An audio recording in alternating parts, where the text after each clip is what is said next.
2026ல் எல்லாரும் மாற்றம் வேணும் மாற்றம் வேணும்னு சொல்கிறாங்க. ஆல்ரெடி நம்ம ஊர் மாறி தான் இருக்கு.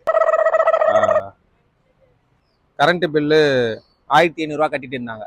இப்போ மக்கள் 3000 கட்டுறாங்க. இது மாற்றம் இல்லையா?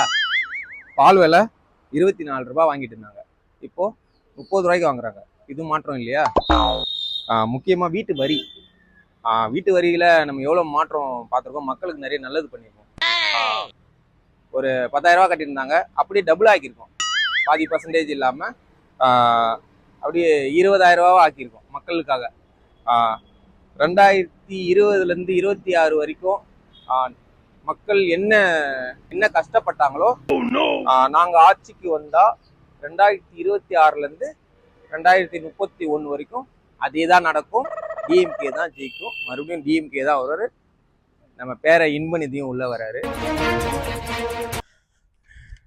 என் நெஞ்சில் குடி